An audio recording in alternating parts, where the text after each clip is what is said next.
So sorry, but I'm not taking off my glasses. Lockyer takes a shot. It's low. He's got it. I think he's got it. Merlin, are you going to speak? But for me, it was a winner. David. Well, I'm afraid it wasn't for me, Margaret. Thank God you're here. Grandma's been raped.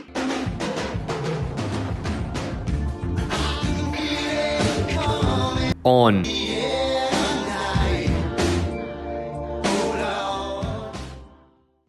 Coming to you, pre-recorded out of Morningside. It's episode 47 of the #1 podcast that reviews free-to-air content, sometimes with little to no structure. It comes to you with a total of 190 kilos, 110 kilos in one corner, and 80 kilos in the other. It's on the air tonight! I'm Tom. And I'm Jake. Welcome back. Welcome back. On theme. That was a lot of gusto. On theme. If I do say so myself. And in the blue corner, wearing nothing but brown trunks and a fucking little dick togs covering a tiny penis, Jake the Snake Barrier. And in the blue corner, with the smallest feet ever known to man, the man who is all talk but no walk when it comes to arm wrestling, so don't even try and put him in a normal wrestle, it's Tom the Fart Bomb Farrelly. And the crowd is the crowd. There's no crowd. There's no crowd to be spoken of. But if they were here, they might be somewhat perplexed. That's just the air conditioner you can hear humming. We're back. Welcome back. How are you, mate? I'm okay. I'm all right. Like your shirt. Thanks, dude. I've got my $45 lefties on. Yeah, that's a callback to a previous episode 45. No, it was a previous one we did. 46. 46. Oh, it was. Yeah. 46 ducks out of the 90s. Time just travels so quickly. I've got no concept of it anymore. No. Well, when you pay really good money for a shirt, you're going to get some use out of it, you know? Has it got anything on the back? That's actually pretty cool. They got the exact same designer to do lefty stuff that did Maniacs. Axe throwing. Mm-hmm. Oh, really? Yep. Well, it's pretty much the same plagiaristic style if it's a different artist. So you don't have that on authority. You're going off straight visuals. I'd be happy to put whatever money I have in my account on the fact that it's the same artist that did both. I think I can picture Maniacs, yeah. For the uninitiated, Maniacs axe throwing is what it sounds like, axe throwing. It's like bowling, but with throwing axes with an at axe. a target, yeah. And instead of 10 pins, it's a block. Darts would have been closer. Yeah, it's like darts, but with axes. Mm-hmm. Yeah. Because you're not knocking down pins, you're throwing it at a big target on the wall. And darts, if you're uninitiated, is like bowling, but with little spikes. Not smoking darts, throwing darts. Throwing darts, yeah. Throwing darts, breaking hearts, shitting shots. And 10-pin bowling is like lawn bowls, but not on grass and on more of a slippery nylon lane. Nylon? Hardwood. And lawn bowls is like... normal bowling, but on the lawn. Yeah. Mm-hmm. And not like it at all because it doesn't have 10 pins. No. It's just lawn bowls. You know how you mentioned my small feet in that intro? Oh, someone's a bit triggered. No. Just your petite feet. Well, I was chatting to Dad on the weekend, and he offered to lend me a pair of shoes. Aww. And because I forgot my runners on the Gold Coast. It was there was love there. Did your dad offer or did your baby female cousin? It was my father. Tom, do you want to borrow my light-up shoes? They're Velcro. They might be too big for you, so you have to wear 7 pairs of socks. Sweetie, they're the only ones that'll fit me, so yes. Aww. Dad is a size 8, sometimes 7 in the feet. Okay. He has smaller feet than me. That's okay. Why does he get away with it, but I get roasted within an inch of my life? Because he's proven he's a man. He's married. He's got 2 kids. He's had a successful career in multiple continents. You just got petite feet and you keep ducking and dodging an arm wrestle, mate. Okay. So the feet roasts aren't really about my feet. They're about my lack of achievements. Well, I mean, have you called out your dad's small feet? Well, I would never do that because I'm not you might. No, because I haven't got a problem with him though. Well, you're more judgmental as far as physical attributes go. I don't really see physical attributes. Oh, I don't see physical attributes. I don't see color. I don't see any, especially foot size. Where did you fell into that issue last week where you actually identified someone by their color? The lady at the bridge. Yeah. Yeah. There you go. And I got And it you got wrong. it wrong And as I got well. it wrong. Fucking. The thing is that if I called out Lance, it's like the only reason I call you out about it is that you get so triggered. It's the same reason when Harry says that you're not 6 foot and you're like, fuck off, I'm 6 foot, man. I don't care. All right. Okay. It's true. The only way I don't care, man. The only way you can get beyond, the only way that something goes away is by ignoring it and truly not caring, not acting like you don't care, actually not caring. Yeah, but that's something you don't know about because you do care. That's what I'm saying. Man, it's difficult. It's so funny to just watch you get like little feet man get really antagonized and just steam building up in your ears. I don't know what you're talking about. I don't care. Okay. Righto, mate. You, on the other hand, how are you? Oh, you thought you were going to come in with, so I was like, ready to get my guard up. Like, go on then. See, I wouldn't do that. What are you going to say? I'm a good mate. That's right. There's nothing you can say about me. Well, you've 8-miled yourself. You're a walking first 8-mile verse in Eminem. You're like, I am. What does that mean? You know, he does like self-deprecation, so then the other guy can't say anything against him. Yeah, okay. I am white. I am a fucking. But bum. what have I said about myself No, I'm that you saying can't don't- say? You don't have to. You're saying it all right now. How? Just by.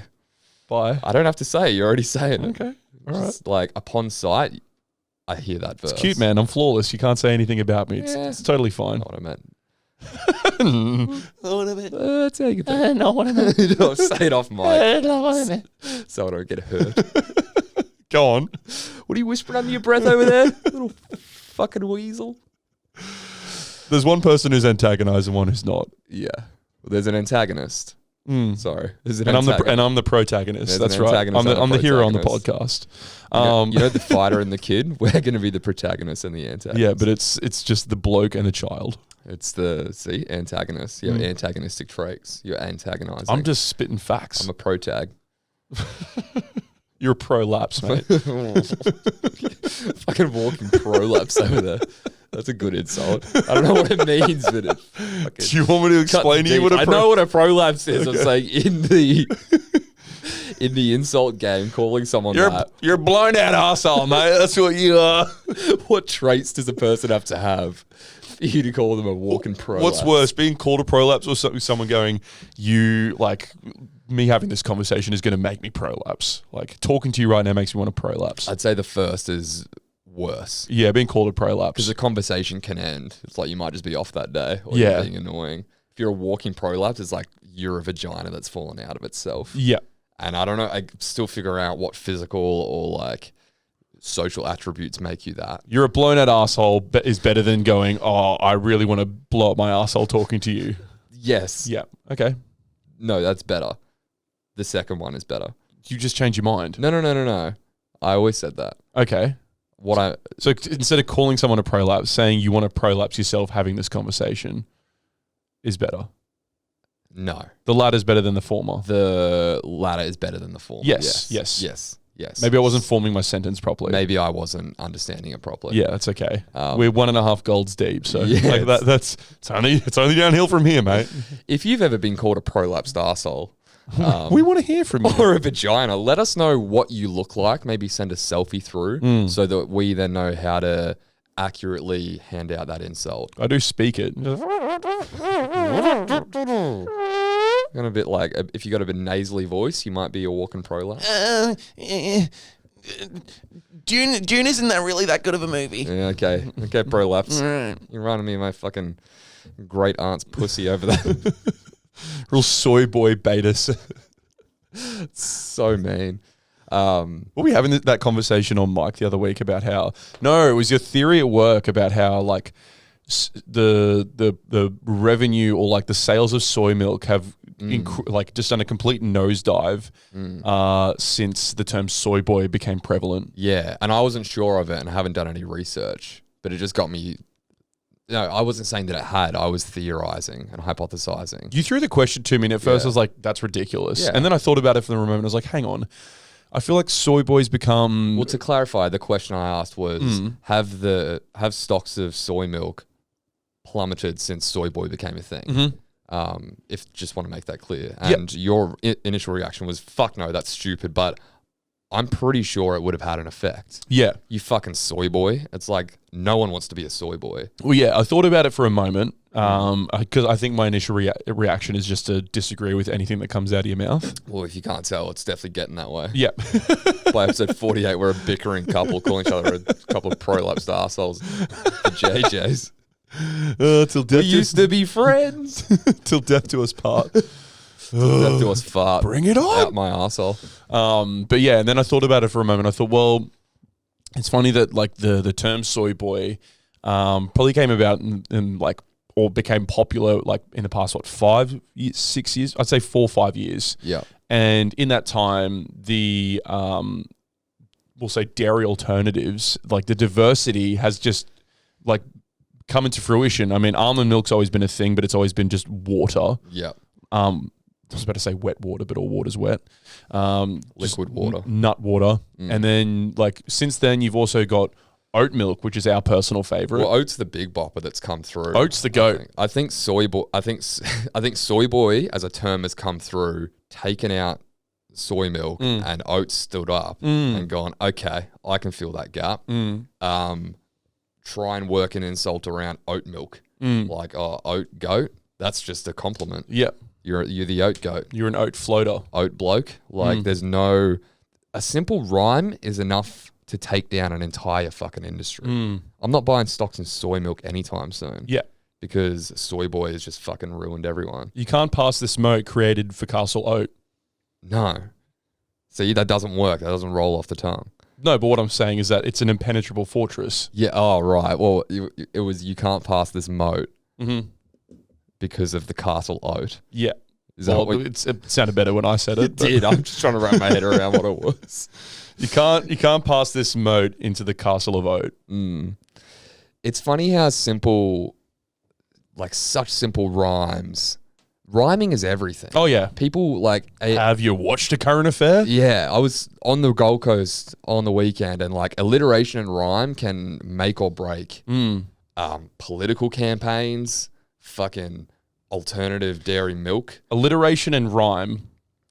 make everything. Well, yes we can, but like fucking Kevin 07, entire political campaign. Brilliant. That's why he won. If the glove fits, you must acquit.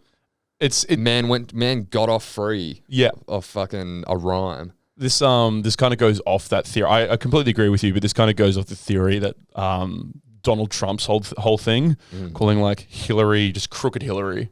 Yeah. Obviously, there's no alliteration or rhyme there. Yeah. And Joe Biden, Sleepy Joe. Yeah. Like, But it's still catchy. still very catchy. It's but just, yeah. it's so much easier when it's like when it's alliterating or it's rhyming. Imagine if they rhymed. Like, imagine if he came up with a rhyming one. He would have, like, he already bodied them. But he would have fucking, maybe that's what his opponents needed was like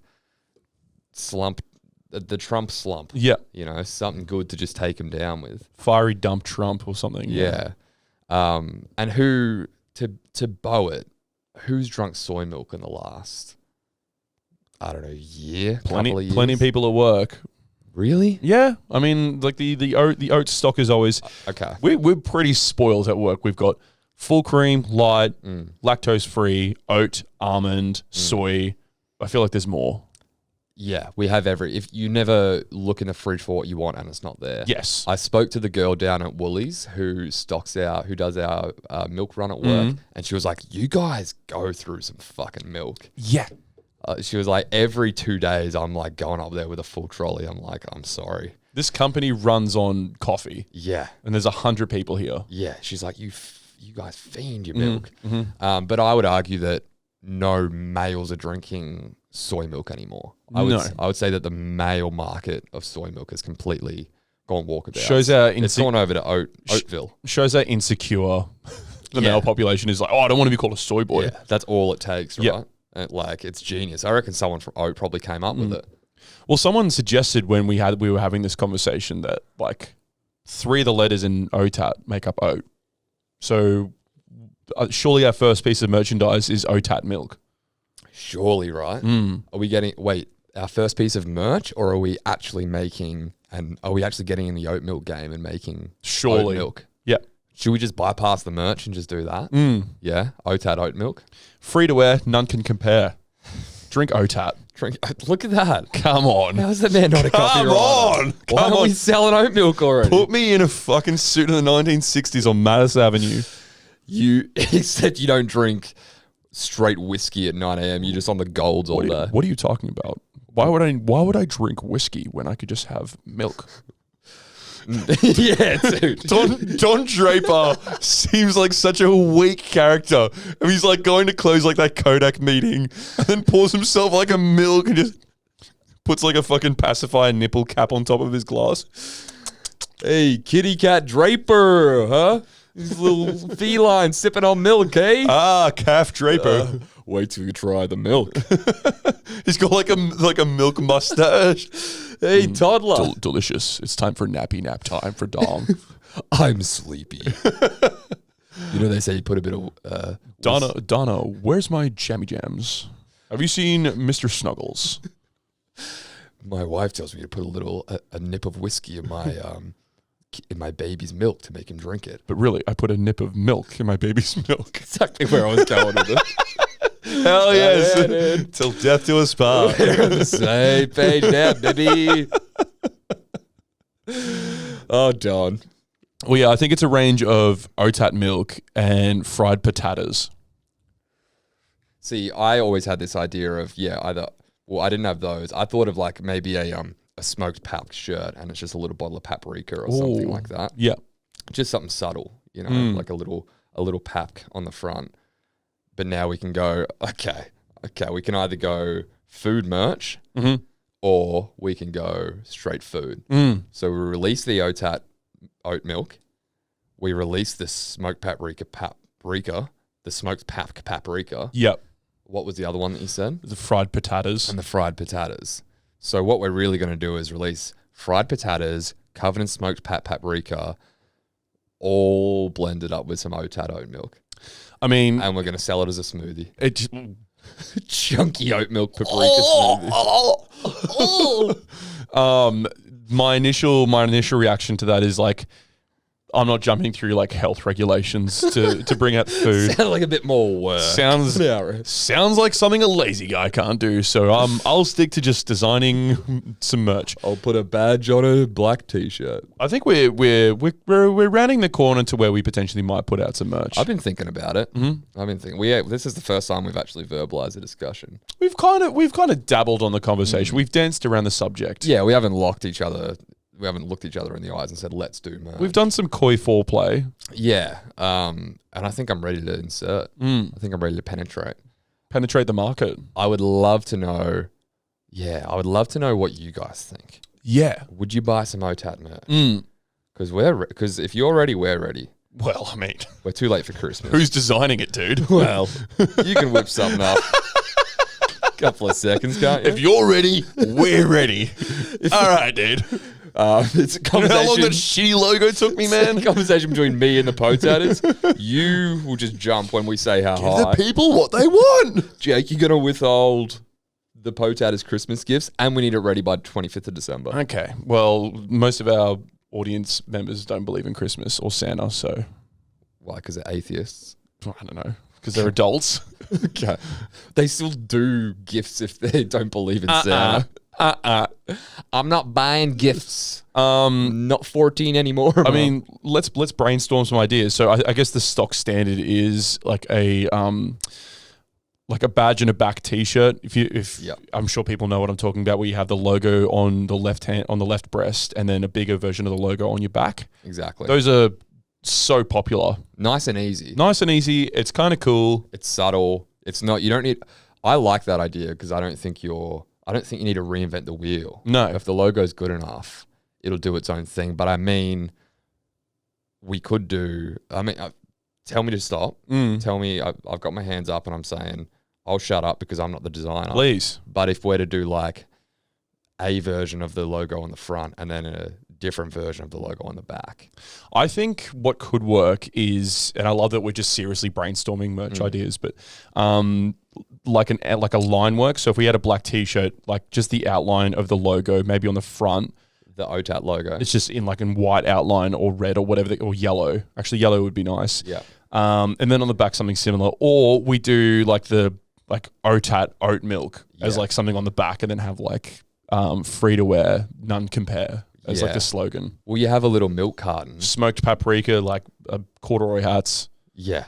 You have, just thinking of the OTAT milk design, the OTAT oat milk design, you have a carton of milk and then like either our logo is on it or, you know, like I'm just picturing a big bottle of milk with some fucking oats coming in. 1 liter a carton. big carton of milk, yeah, with like a missing, the old ones where it said like missing person on it. So yeah, okay.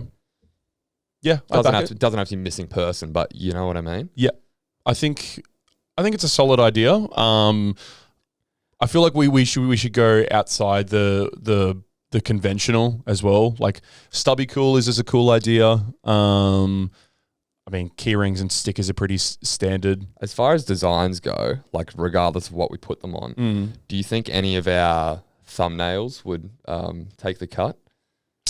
As in from our YouTube and our Instagram posts? I mean, any of the botched photoshops that I do? Yeah, like I don't without faces on them. Maybe I'd like to do like a cartoonish version of them. Maybe so, like you and me as Charlize Theron and Leo. And Leo. I think a great one that I was looking through today was just the gigs one. Just you in a big cowboy hat with an acoustic. I like the guitar. gigs one. The gigs one was me good. just looking up longingly. Yeah. With the Shutterstock like fucking a watermark over it. Yep. It's like we haven't paid for this. No. This is a stolen image, which means it can go straight on a shirt. Yeah. We'll face no copyright. Yeah, food for thought. But if you have got an idea of what you'd like to see as merch, leave us a comment on one of our YouTube videos. Follow us on Instagram and leave us a comment on one of our posts there. And you could be read out in one of the future episodes, much like... And if you do make a suggestion, be prepared to buy merch, because we don't want fair weather fans. Well, that's a pretty shit like move if you're just like, I think you guys should do this. And we pumped in hours upon hours and money into an idea, and they're like, and then they don't sell. Pretty shit, dude. Yeah, they don't sell in the end. And we're sitting there with an apartment full of boxes full of OTAT oat milk shirts. OTAT that we frangers. Can't move. Yeah, OTAT frangers. Oh. Okay. Make your own little potaters or prevent them. The best contraceptive in the world. As soon as a woman hears this podcast, she won't have sex with you. Hell yeah, dude. Yeah. Genius. We're going to be rich. Chin chin. As I said, if you do leave us a comment, you can be read out like one of our 3 fans did in the past week. Shout out to those guys. We'll kick it off with the one... Christian. Well, why don't we kick it off with someone who we haven't heard from in a while? Okay. She gave us some T-shirts for a previous episode. I don't know if she's got an alias or she just wants to be doxed. I think we can dox her.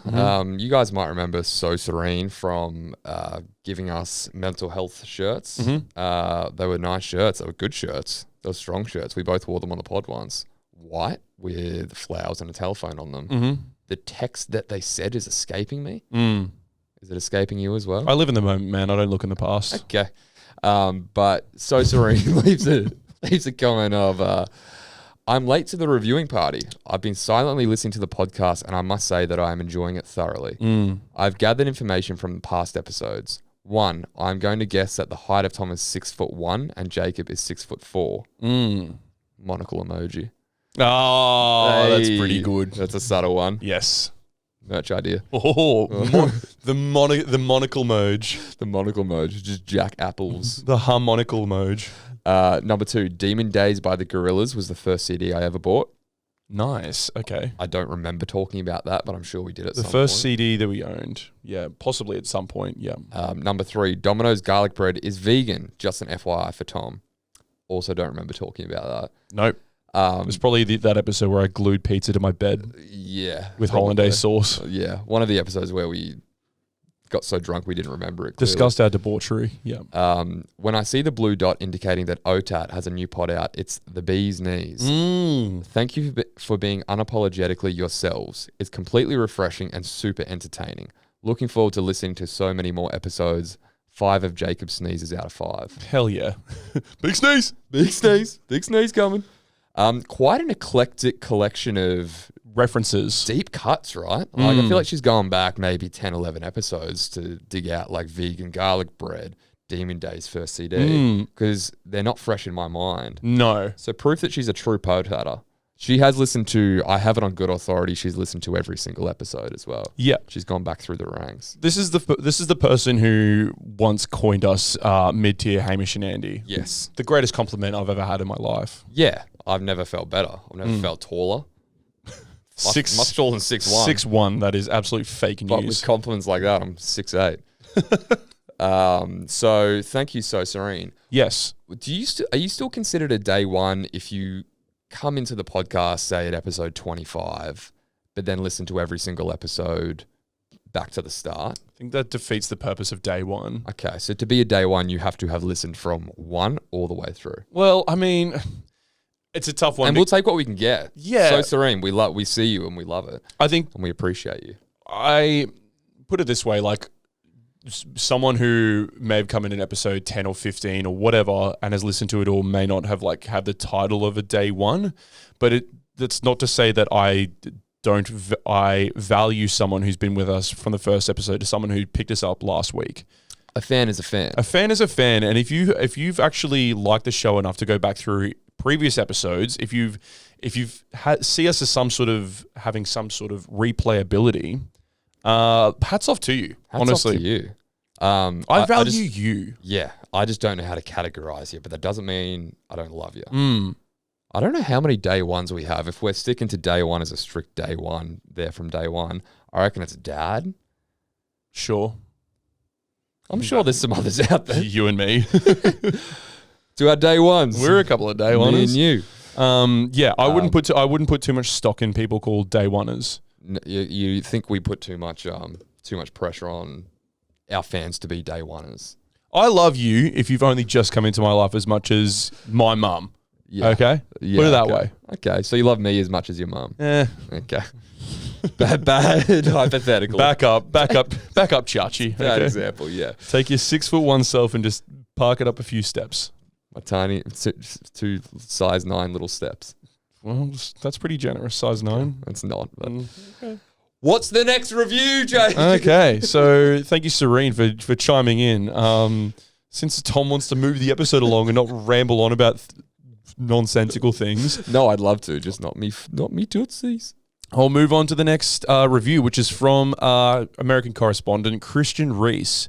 Also known as the Animal Chin. Of course. Another great ep from the boys. First off, Tom, I googled Tom York. I really only knew about his beard. My bad. That was a bad call. Backpedaling now, Christian. Okay. And Chris Martin was married to Gwyneth and is a rock star, a man. And again, mainly based around facial hair. Laughing, crying emoji.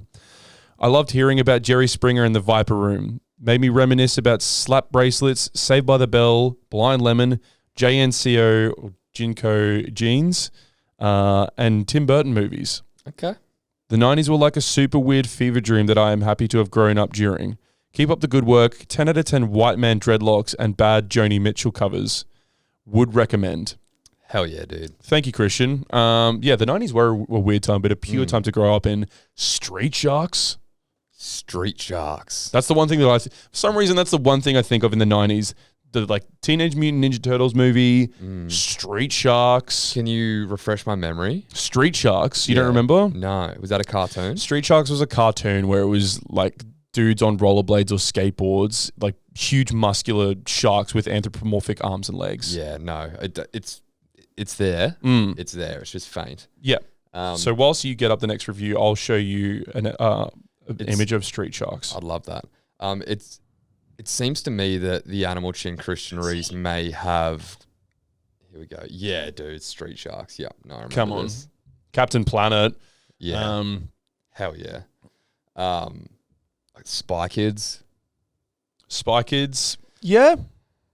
Not Saturday Disney every day. Listen, like, it's not on the Weekenders or Rugrats level, but you know what? I'll take that back. I didn't mean to throw a tentative yeah in your face. The 90s is what you interpret it as because we all grew up in it. You're a 90s kid. I'm a 90s kid. Whatever we choose as the 90s is not untrue. 90s are open to interpretation. Mm-hmm. You read it your own way. Sega Genesis. Yeah. Tamagotchis. Yeah. Or the 90s are open to interpretation unless you're referencing to things that came out in the 2000s. Pokemon and Game Boy. I'm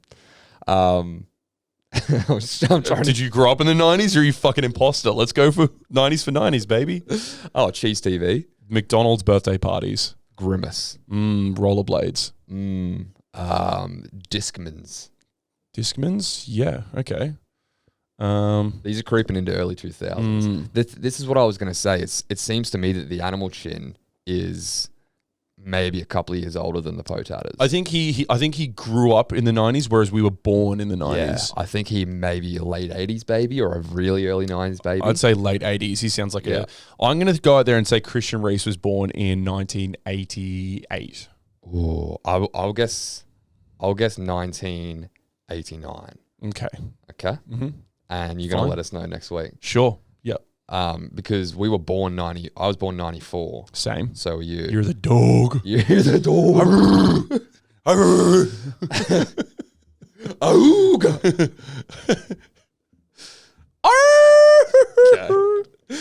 Okay. So we were born 94. We already missed the first half of them. And then for the second half, we were kind of still making memories and forming brains. Yeah. You know what I mean? Could barely see fucking colours yet. Yeah. So it's like I was still sipping real milk, not oat milk out of my beautiful mother. So that wasn't even a thing back then. Oat milk wasn't. No.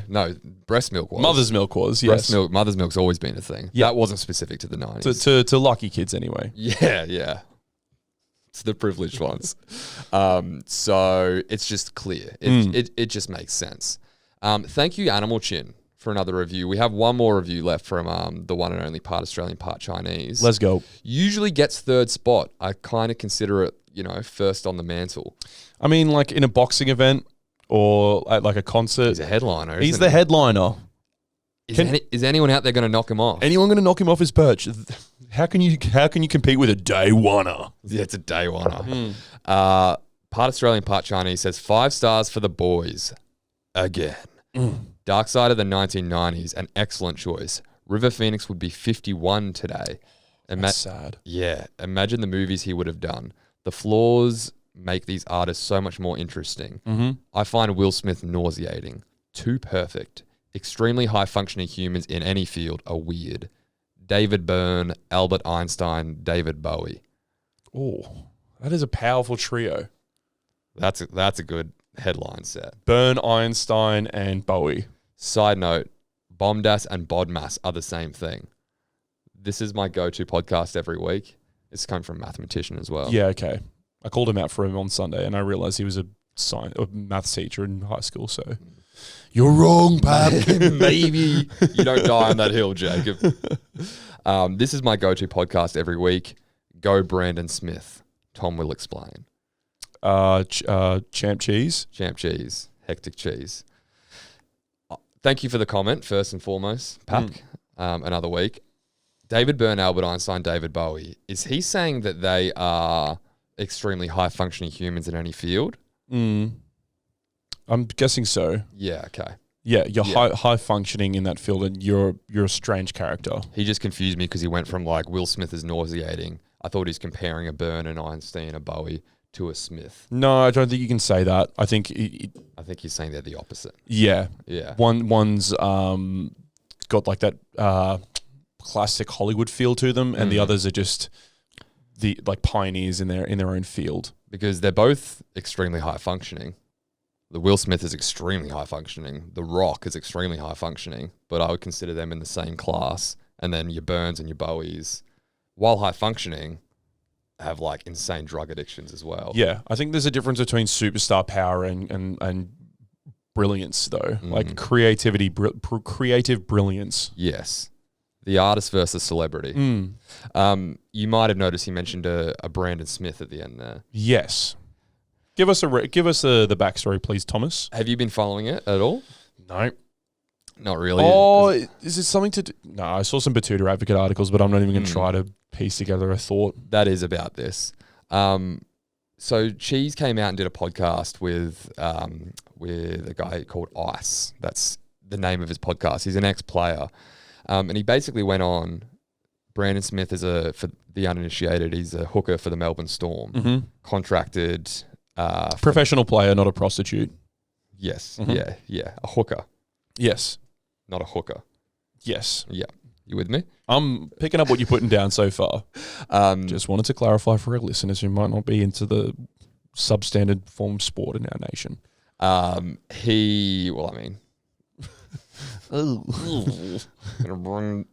take the wind out of myself. Triggered. Brandon Smith is off contract, I believe, next year, and he went on a podcast and spoke very openly and candidly about the other clubs he was speaking to. So he said, I've chatted with the Roosters, I've chatted with the Titans, chatted with Penrith, and Storm fans got upset about it. A lot of people got upset about it. Yes, as you should. Yeah, so a lot of people got upset about it, mostly because he was speaking about looking at a Roosters jersey when he got the Roosters tour, and he's like, man, I'd love to win a premiership in that jersey, as he's still contracted to the Storm. If you're a Storm fan, you can see how that would piss you off. Yes.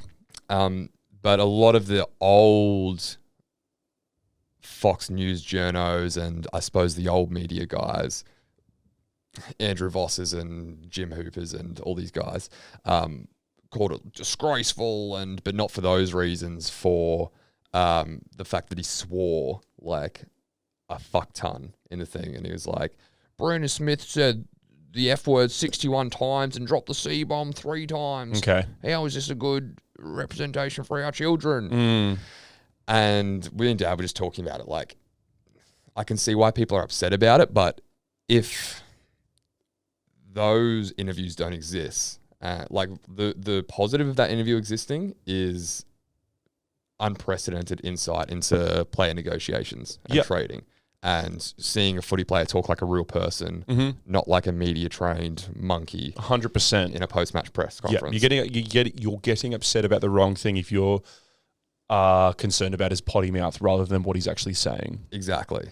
And now because of all the drama from this, there's probably going to be far less players going on podcasts talking in long form over an hour, candidly and openly. They'll just not do any media, and just instead of that 1 hour and a half long insight, you'll get, yeah, mate, how do you get the 2 points after every game? It's so a couple of points that I want to raise about that. First thing, how do you feel about a player talking about that sort of stuff whilst they're still under contract? Because just to give context, like in the NBA, players have very strict rules that you will be fined severely. Really? If you start talking in the media, it's basically like tampering. Like if you're going out and saying, I want to play for this tampering.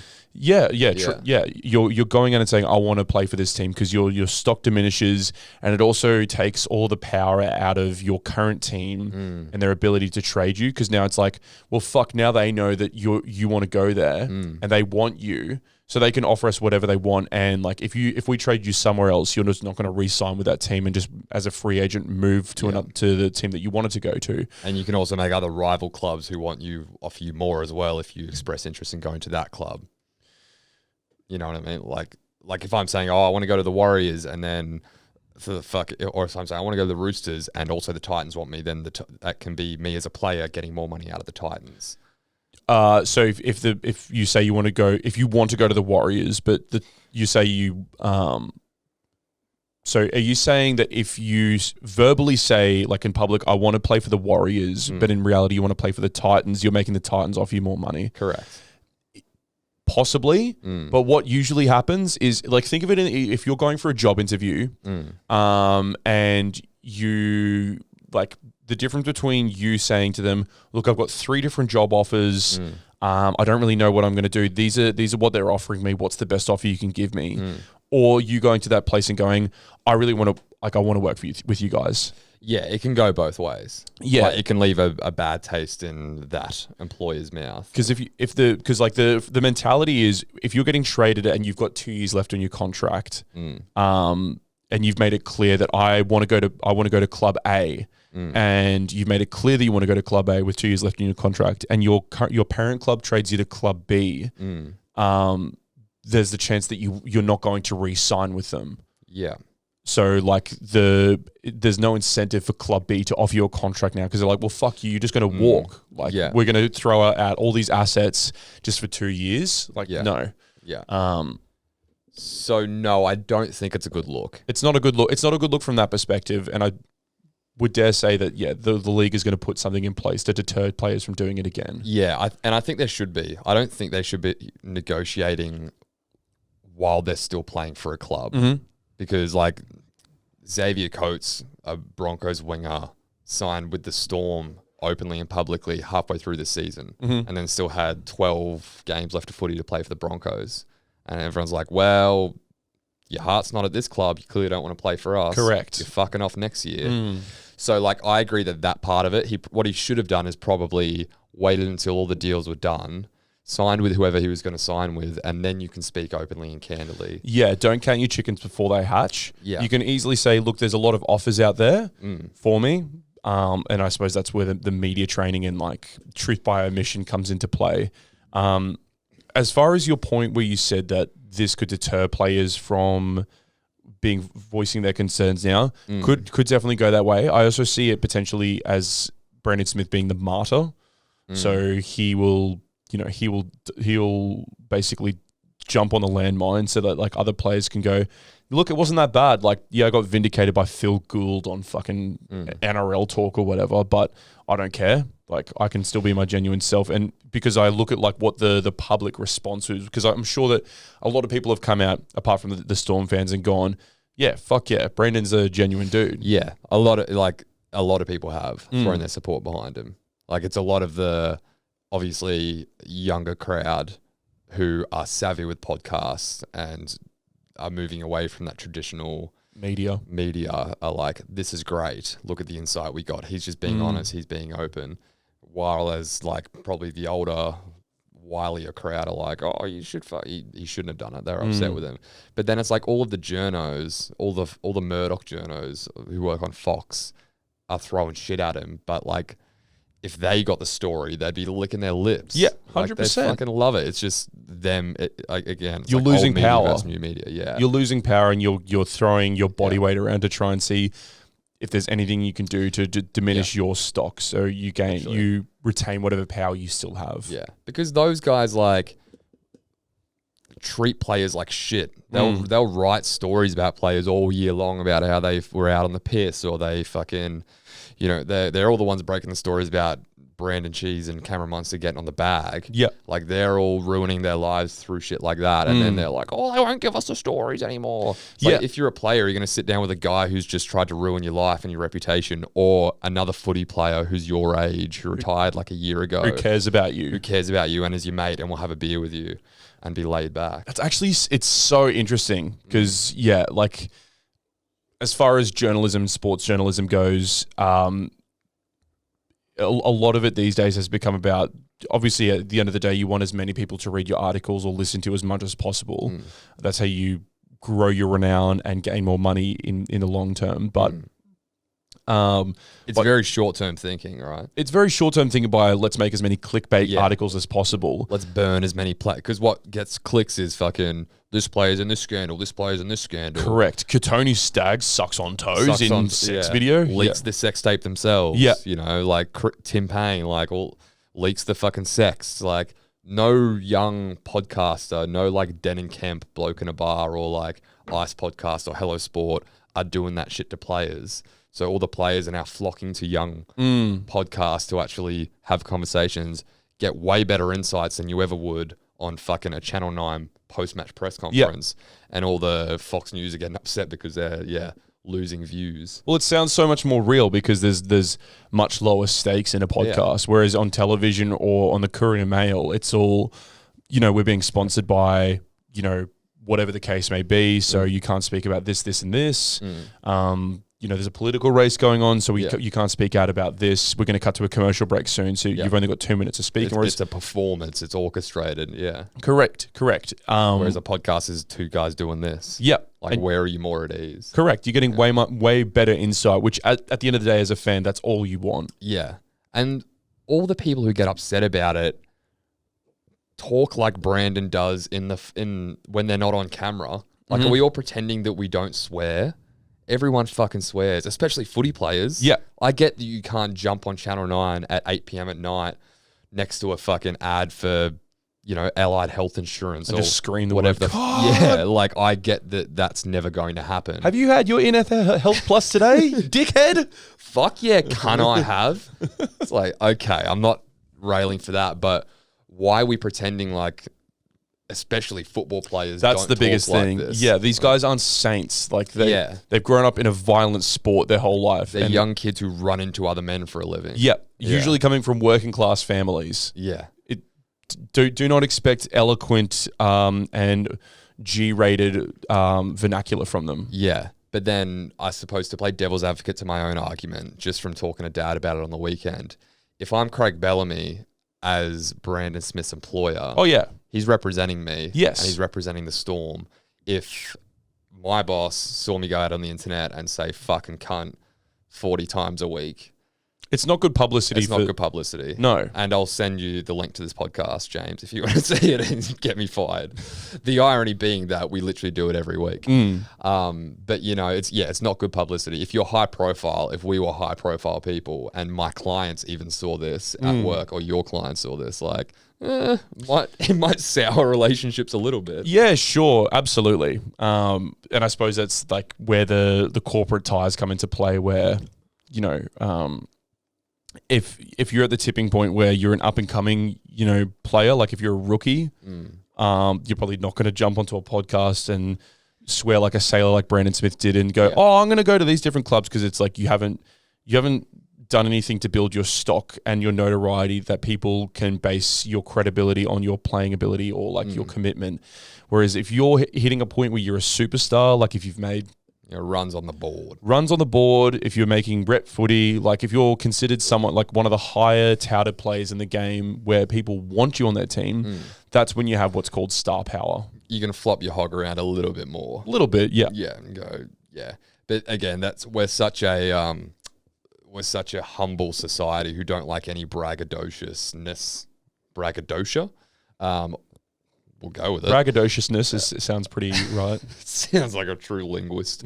But, we're such a tall poppy people. If Brandon Smith gets on a thing and he's like, because he said, one of the biggest things I've taken out of it is 4 great coaches want me. Like Bellamy, Wayne Bennett, Trent Robinson, or might have been 3, but all these great coaches who really know their footy see value in me, and that makes me feel really good. Everyone's like, you're so fucking cocky. It's like, that's not even that cocky. It's just our, as a nation, our insane tall poppy syndrome that's like, he's fucking too big for his boots. It's not like he's going out there going, I know I'm the fucking best hooker out there in the game. I know it, and that's why I can go to any fucking club I want to. He's going, people that I've idolized my whole life want me, and that is pretty cool. And that feels great. And it's like, he's not a nobody who's saying it. He's earned the strike. He's won premierships. He's a premiership winning 9. If anyone can come out and do it, it's probably him. Yeah. Yeah, exactly. And when you've built that notoriety, you can throw your weight around a little bit, much like wrestlers. Ooga! I saw that segue coming from The eyes light up. Country mile. We've been speaking about NRL for too long now. It's time to speak about something else. Some other sport where men. There's a lot of segues you can do there. I almost could have done that one. Speaking of Gronks, you would have struggled. Yeah, go on, go back. Brandon. Credit to Brandon Smith for what he's done. Well, look. Speaking of Brandon Smith playing for the NRL being a sport where men hurt each other and run into each other and almost die for a living, I've got another sport where men also do that. It's called wrestling. Oh, that hurt. It was like 10 U-turns. That's going to the Stafford Tavern for an $8 steak, and it's all fucking gristle and no meat. Cut the fat, dude. Not a fan of it, eh? I have to go to Segway school. Where'd you learn to be so lean, dude? Who really dropped the hammer on the media. Other people who dropped the hammer is fucking wrestlers. Nice. That's a good one. Segue for segue. Well, he actually ended up pretty high on the NRL ladder. Speaking of ladders, Hey, we got it. that's pretty good. Hey. That's pretty good. I did. All right, I'll handle the segues from here on out, Jackie boy. You can fucking ride a segue out of here, pal. You fucking nerd. So That'll do me. the show we watched this week is The Wrestlers. This is a 10-episode documentary docuseries on SBS On Demand.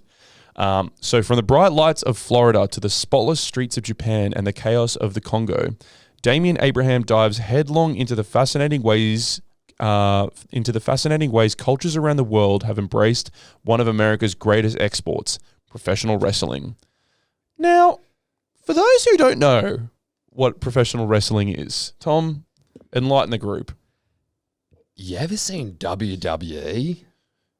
Can you smell what The Rock is cooking? You can't see me. Mm-hmm. Mm-hmm. Who's another one? Well, it's the big show tonight. I am the Undertaker. Mm-hmm. Is that his catchphrase? Yep. Well, it doesn't have a catchphrase, but it's just the Undertaker. Who's the Mexican guy? Rey Mysterio. I am Rey Mysterio. That's definitely not his That catchphrase. is. Triple H. Yeah. I wasn't a big wrestling kid. I'll put my hand up and Me say. neither. Yeah, I played the video games a little bit when I was younger. The video game SmackDown. SmackDown versus Raw. They were good fun. Professional wrestling is a sport in which, I mean, more of a performance than a sport. It's it's rehearsed. Yeah. It's a rehearsed show of violence where gladiators battle it out, sometimes with their bare hands, sometimes with props, and bash the shit out of each other for the entertainment of usually the American public. Usually the American public, and I think you hit the nail on the head. I call it more theatre than sport. It's like the blue collar theatre. Yes. I say, Daryl, do we want to go down to the ring and watch the latest performance? Scumfuck take on Goldust. Only if we can get a fine 5-course meal at the Wendy's around the corner. And I can catch some teeth from the front row. Now, at intermission, between table smackdown and reverse Kanga cow flop, Shall we quench our thirst around a 3-course light? I personally think that Rey Mysterio will take off Triple H's head tonight. I do say, you pig fucker, I'm going to put you in a suplex. I can't wait to take the caravan out to the swamp this weekend. Classist. Tick another ist off the box. Yep. We had racism last week, classism this week. We're going to keep going. What are we going to do? So so as I was saying before, professional wrestling, I think for the longest time I kind of just poo-pooed it. I was like, it's not a real sport. Like, I can't bet on it. Why would I watch it? The winner's already decided. But I think a certain amount of credit has to be given to, like, as you would to someone in theatre, where they do a certain amount of rehearsal and have to get to their body in a certain condition. And there's more risk involved than your regular theatre. Like, that's where it kind of blurs the line between showmanship and sport. There's more physical risk for sure. Correct. Yeah. Oh, there's much more physical risk in wrestling than there is in Commedia dell'arte. Yeah, or Book of Mormon. Yeah. Those, I mean, there's career risk for those people. You're still risking something by getting up on stage and singing, "Everyone has AIDS," or like whatever it is. You're having psychological risk by potentially working for a director who's like, "So you want the main part, do you, kid? What are you going to do for me?" Yeah. Zip. Yeah. You like may have to perform fellatio a couple of times to get the role really you blur want. the lines. Yeah. And I'm not saying there's no risk involved in the traditional theatre.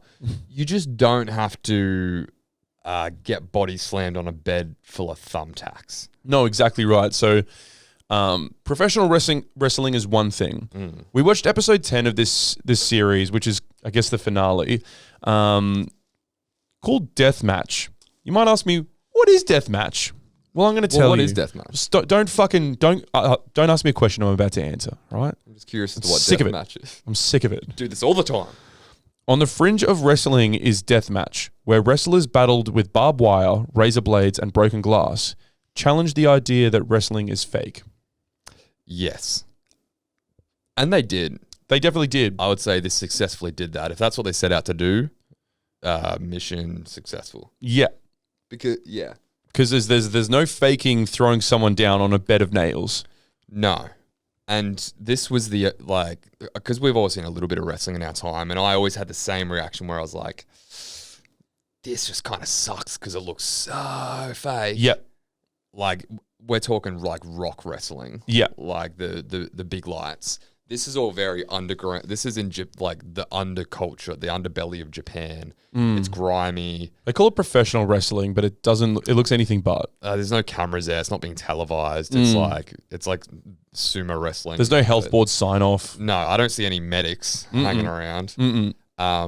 This is the closest to people actually. Well, it's not even close to people getting hurt. People are getting literally straight hurt. up. Yeah. And it's still performing and it's still rehearsed. And the wrestlers are both obviously almost doing a dance, but it's the most violent I've ever seen wrestling. Yeah, and there's no doubt that they're putting their bodies on the line, and what they're doing takes like a certain amount of heavy nuts between your legs that, look, I'll never know. Like, I'll never be brave enough just to like jump through a pane of glass or fucking have someone swing a baseball bat at me that's covered in barbed wire.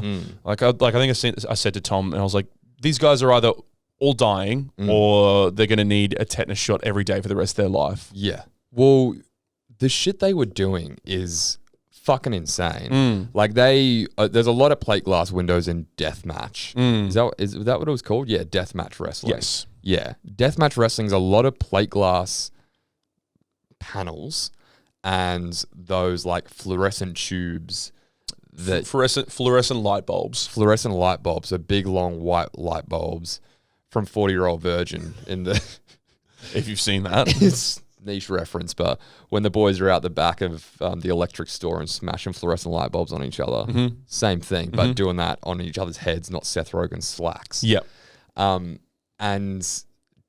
it's like they still have these in movies, right? Like Arnold Schwarzenegger will jump through a window in a movie and the glass breaks. Yeah, that's cinematic glass. You don't think that's the same glass here? Well, I mean, possibly, but there was also a point when they didn't have enough glass for someone's last wrestling match, so they went over to some guy's house and took the glass screen doors off the back patio and then took them to the wrestling match and just took the railing and the coating, the framing off the doors and used that in it. So that's real glass. That's real glass. They looked at the logo of it and they were like, oh yeah, tempered? Yeah, tempered something. They were like, yep, that'll do. So yeah, I guess it is. You looked at like one of the most famous. They spent a majority of the time in Japan in this episode, and the main the big dog in deathmatch wrestling was this guy who just covered in scars. Like he was more scar than man. He was more scar than man. He looked like Freddy Krueger's face all over. You could if you touched him, you're more likely to touch scar than skin. Yes. Yeah. Yep. Covered in him on his chest and on his back as well. So that's from he was 43 years old, just from a lifetime of getting cut the fuck up. Throwing himself into fences, into panes of glass, having people swing, as I said, barbed wire baseball bats at him, like replacing the rope on wrestling rings with barbed wire. So when you're backing up into it and trying to do the springy move where you run across where you propel off the ropes and run across the ring, that's just barbed wire now. Yeah. I mean, as I said, there's no doubting the level of, some would call it stupidity, others would call it bravery, tolerance to pain that these guys can take. Huge pain tolerance. I think the point Tom and I turned to each other and went, this ain't for us, was when they started like making it out like it was more than just. And look, I might be ignorant in saying that it is just watching masochists like cause pain to one another, and you're getting some sort of weird gore porn pleasure out of it. But they had this point where the wrestlers were saying, our hope is to motivate the audience to do their best in their life every day. And like, we're here to push people and see like the limits that we push ourselves to and hope that we can inspire them. And people come here because they believe that it is a true art form. I was like, you're putting way too much like thought into this. This is like, and again, this is going to sound insulting to anyone from that community. I don't know why I might be disclaiming it, but because I don't want to get thrown through a pane of glass, but The worst community to piss off. it is absolute gore porn. Yeah. You're going there to watch someone get fucked up and go, yeah. Yeah. It's jackass. It's jackass on steroids. Yes. Don't try to turn it into eat, pray, love. Yeah. Literally, he was like, I think that they'll come to my show and then the next day they'll go to work or school and they'll try a little bit harder. They'll try their best. It's like, what the fuck are you What are you talking about? What are you talking about? No, they're not. They're here, and literally everyone can barely watch.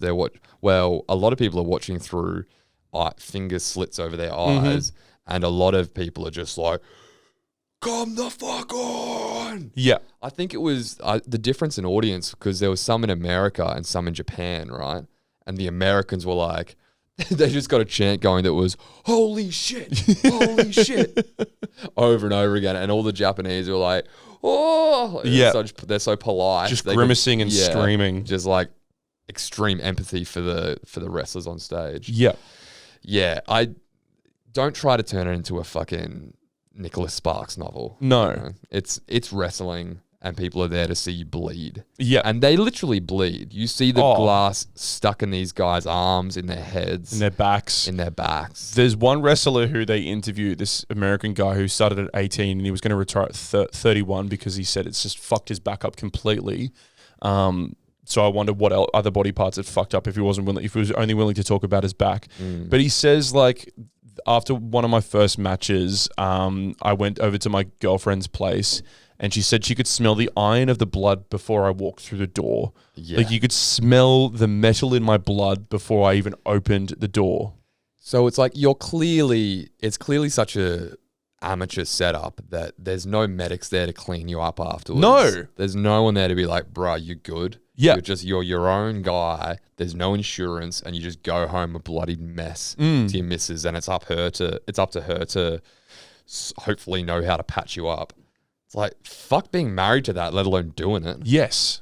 Oh, honey, home again. I've got, pull the staples out. I've got 46 scars for you to patch up. Yeah. I've got an 8-inch gash on my cock. Wish you had an 8-inch something. Yeah. How do you get an 8-inch gash on a 4-inch cock? It's weird, dude. Stop trying to compensate. That's a 4-inch gash, pal. Come on, honey. If you're married for 4 years now, you know this. Don't try to fool me. Oh, twisted stuff. Yeah. Why would you do it? What, like as a career, like this guy, one of the women who is married to like the top dog in Japan of like death matches. She's like, yeah, I am worried about money. And post-career, they've got a newborn bub. They've got a newborn bub. And every night this guy goes out and fucking slays himself. And he has it's all he wants to do right now. And he's been doing it his whole life. He's 43. Doesn't know what else he's going to do. What do you, like, they talk about post-career trauma for footy players. What the fuck? What is post-career trauma for deathmatch wrestlers in Japan? Stuntman? Oh. But even stuntmen have to be trained properly. You can't just go throwing your body around. You take one look at him and go, okay, you've seen some things. You can't be function. A double for Tom Cruise. He looks nothing like you. He doesn't have 800 scars on his face alone. Yeah, he's not built like a meat pie. No. So I don't know what they do afterwards, but it's fucking stressful. The American guy is like, yeah, my back is degenerating and it's 100% from wrestling and I'm making it worse and worse the every longer day I go on. Yeah. It's literally, I was saying it's like, if you haven't seen, this show is called Wrestlers, I think. The Wrestlers. Oh, The Wrestlers. If you haven't seen The Wrestler with Mickey Rourke, great film. Darren Aronofsky, go check it out. But it's the same plot of that. His body, he's an aging wrestler. He does this the equivalent of this scene of wrestling. It's not shiny, The Rock, John Cena, where they don't actually get hurt. It's fucking, he's like killing his body every time he goes out. Good film. Good film. Check out The Wrestler. Strongly recommend. Would we recommend The Wrestlers to our lovely fans? It's hard. We watched episode 10. Yes. I think maybe if we started from the start, we might have gone on a bit of a journey. Possibly. Maybe. It was, the first episode was on like Mexico and the drug trade there and like how this is kind of going into that. Luchadors. Yeah. It's Viceland, so you know there's like going to be a feeling of schmarminess in the air. Yeah, we're going beneath the skin layer. Yeah. Oh, we're going underground. Mm-hmm. I went to journalism school and I wrote for BuzzFeed for a year. It's very like that vibe. I know more than you. Yeah. I'm smart, you're dumb. That's why I'm big, you're small. That's why you're watching me on TV, asshole. Yeah. Yeah. Or, you know, the internet up until this point. What would I give this out of 10? Is that what you're asking me? Yes. The Wrestlers gets 4.9 8-inch long gashes out of 10. I like the callback on the 8-inch long gashes. Nice. On a 4-inch cup.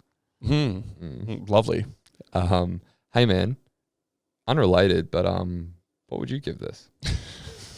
Nice, dude. Nice, dude. Know how to reciprocate, not hate. I would probably give this 5.5 barbed wire covered baseball bats out of 10. Hell yeah. Definitely not something I'd be like, you need to go see this. Kind of interesting seeing like a different part of the world, but it's like, or like a different culture, subculture, but not one I'm very interested in. And also that the host wasn't really that like, he might have been better in like the earlier episodes, as you said, but by episode 10, it was just, he just seemed like one of the fans. They just seemed like they pulled one of the fans out of the audience who were like, give him a button-up shirt, give him a mic, and put him out into the world. He didn't have a whole lot of insight or like reason to be interested in it. Or charisma. No. Like, you know, sometimes with these things, they're like, this presenter has a history with wrestling because his brother fucking died in it or whatever. So he's going underground. Like this guy was just a fucking... A big Viceland. A big stan who somehow fell into being a journalist for Vice. Yeah. Don't know if he's going to do any other jobs. No. I thought it would have been better if they went into what actually, and they might have done this in earlier episodes, but like what goes into rehearsing it, how much of it is fake, how much of it is real, like how much time they spend rehearsing. They kind of just focus on like the culture and the fans and the performers themselves, but they never really pulled back the curtain and did like this is their rehearsal. The blueprint behind becoming a professional wrestler. And they probably do. To its credit, we're giving this our full 2 cents worth of watching the final episode. Yeah. Imagine watching a fucking Game of Thrones and you're basing it off the final episode. Just like, didn't make sense. No. I wish they went into the dragons more. Yeah. What's their backstory? Give us some more insight on, you know, why this person died. Why there's so many people dying. What's with the wars, guys? Oh, there's actually 9 seasons of that to tell you about it. Who are the blue guys and why are they blue? Thought this was based off a true story. I didn't read anything before watching this. No, I thought this Where's the game? There's only one throne. Why call it Thrones? Yeah. Breaking Bad. I didn't see a single bad in the final episode. There's no break in it. I don't get it. We should do a whole episode where we just watch the last episode of iconic TV shows. Sounds cringe. Deadwood season 3, episode 11. Yeah, I actually want to watch that. There was no wood. But I guess everyone's dead. I don't know. They're just mad for some reason. I do want to watch that show. So I do as well. But that's on a paid subscription, which we apparently don't do here. We can't go there. Corporate hands are tied, guys. If you have made it this far into the episode, we'd like to say thank you so much for joining us for another week of On The Air Tonight. If you do have any suggestions for merch, or if you just want to give your 2 cents worth on our nonsense bullshit and our bickering, leave us a comment on our YouTube channel, subscribe so you keep up to date with everything OTAT, and follow us on Instagram as well. Bye-bye.